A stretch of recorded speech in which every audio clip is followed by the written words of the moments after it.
கடந்த காலங்களில் இருந்த மாதிரி ஒரு கட்டுக்கோப்பான இயக்கமா கொண்டு போனோம். தேர்தல் வெற்றி, அதுவும் தொடர் தோல்விகளுக்கு பிறகாக 26 தேர்தல்ங்கிறது ரொம்ப முக்கியமான ஒண்ணா இருக்கு.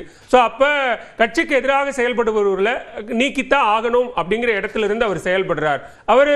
அவருடைய தேர்தல் வியூகமோ அல்லது பரப்புரை வியூகங்களோ கூட்டணி வியூகங்களோ சரியான பாதையில் இருக்கு அப்படிங்கிறாரு சார். அவர் வந்து 19 ரூபா துரோகம் பண்ணிட்டாங்கன்னு அதிமுக பொதுச் செயலாளர் கற்பனை கேட்டாத ஒரு இடம் நம்மளுக்கு கிடைத்து விட்டது.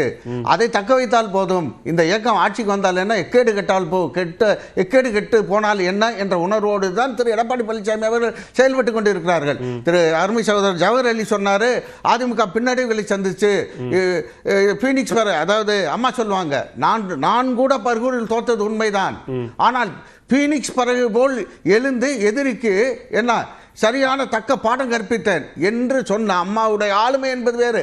ஆனால் திரு எடப்பாடி கேள்வி எங்கே? திரு எடப்பாடி பழனிசாமி அவர்கள் ஒற்றை தலைமையாக ஏற்ற பிறகு தி குவாண்டம் ஆஃப் த டிஃபீட்னு சொல்லுவோம்ல, தோல்வியுடைய அந்த விகிதாச்சாரம் எந்த அளவுக்கு அதலவாதத்திற்கு சென்று கொண்டு இருக்கிறது. 11 தோல்விகளை சந்தித்த ஒரு தோல்வி முகத்துக்கு சொந்தக்காரராக திரு எடப்பாடி பழனிசாமி இருக்கிறாரே தவிர அவர் வந்து அம்மாவோட ஆளுமை மிக்க அம்மாவோட ஒப்பிட வேண்டாம். இவர் சொல்றாரு ஏதோ 1.5 கோடி தொண்டர்கள் அம்மா வச்சிருந்தாங்க, 2 கோடி ஆயிடுச்சுன்னு. சட்டமன்ற தேர்தலில் வேற 68 லட்சம் ஓட்டு தான் சார் போலாயிருச்சு. அப்ப எங்க சார் 1 கோடியே 22 கோடி தொண்டர்கள் இருக்கிறாங்க, 1 கோடியே 22 லட்சம் பிஜேபியில 1.5 கோடி தொண்டர் இருக்காங்க. நான் அவர் பேசுறப்ப என்ன சரிங்களா, 2 கோடி தொண்டர் 1.5 கோடி அம்மா வைத்திருந்ததாகவும் இவருடைய ஆளுமை திறனை பார்த்து தொண்டர்கள் 2 கோடியாக போனதாகவும் இவர் சொல்கிறாரு. சட்டமன்ற தேர்தலில் 68 லட்சம் நடந்துள்ள நாடாளுமன்ற தேர்தல் 68 லட்சம் ஓட்டு தானே வாங்கியிருக்காரு. மீது 1 கோடி 22 லட்சம் எங்க போச்சு? எனவே வந்து கற்பனை கேட்டாத கட்டுக்கதைகளை அளந்து விட வேண்டாம். திரு எடப்பாடி பழனிசாமி அவர்கள் நாங்கள் சட்டமன்ற நாடாளுமன்ற தேர்தலில் நின்றோம். 14 நாட்களில் புது சின்ன பலாப்பழ சின்னத்தில் நின்று 3.5 லட்சம் வாக்குகள் வாங்கி எங்களை எதிர்த்து நின்ற எடப்பாடி பழனிசாமியுடைய வேட்பாளரை கட்டுத்தொகை இழக்க வைத்தோம். எங்களுடைய ஆளுமையை நாங்கள் நிரூபித்தோம். ஒரே ஒரு பாயிண்ட் சார், சுப்ரமணியன் சார் ஒரு வார்த்தை இல்ல, ஓபிஎஸ் இருக்கும்போதுன்னு கேட்கிறாரு. நாடாளுமன்ற தேர்தலில் ஓபிஎஸ் மகன் ஓபி ரவீந்திரநாத் மட்டும்தான் ஒரு வேட்பாளர் மட்டும் தான் ஜெயிச்சாரு. அது அவருடைய சொந்த எடப்பாடி தான பொறுப்பு.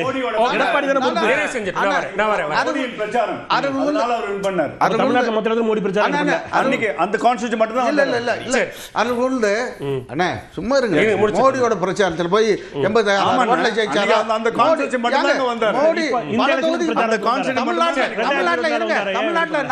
தமிழ்நாட்டுல 4 இடங்கள் மோடி பேசினாருங்க. தமிழ்நாட்டுல 4 இடங்கள்ல பேசினாரு.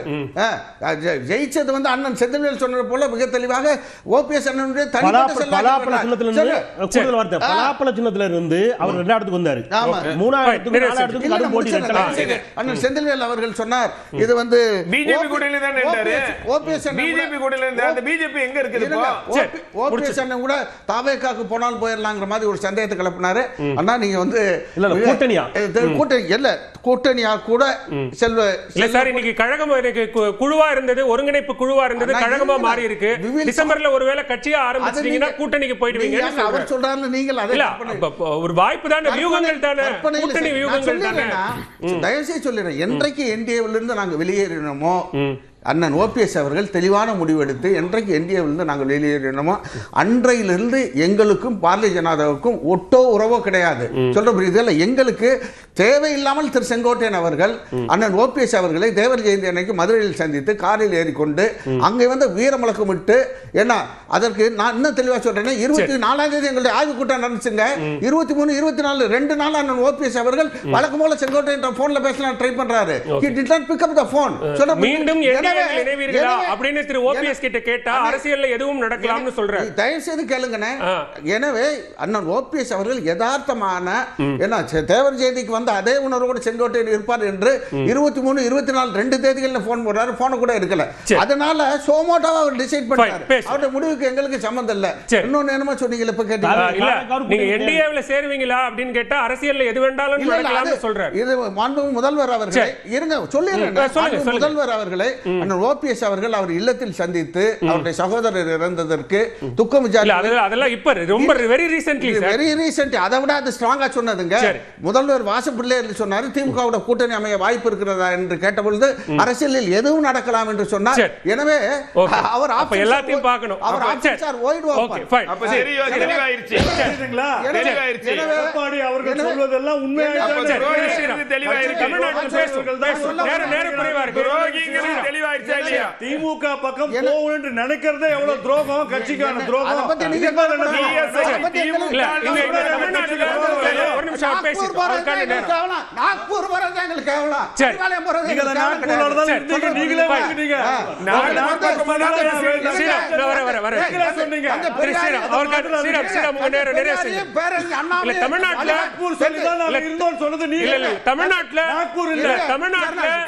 பாஜகவினுடைய தலையீடு இருக்கு. இங்க அரசியல் கட்சி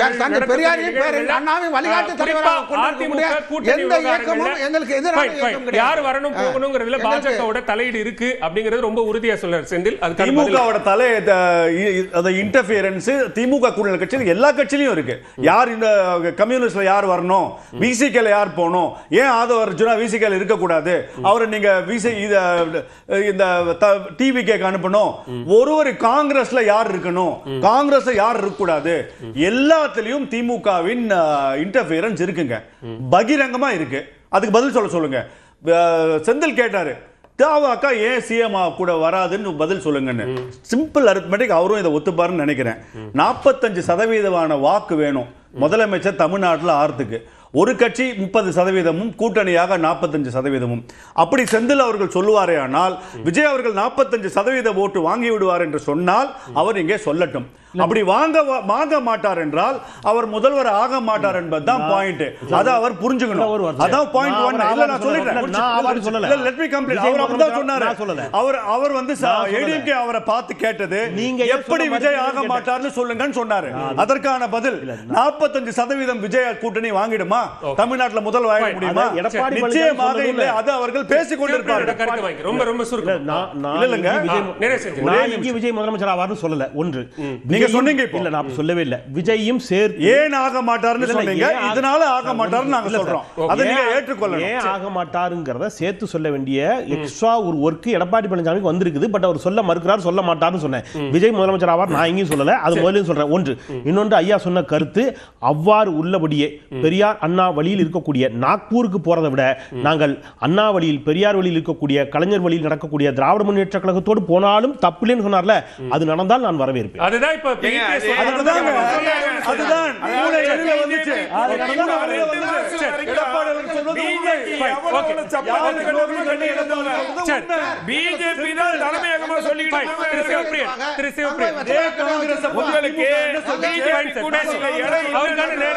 அவருக்கான நேரம்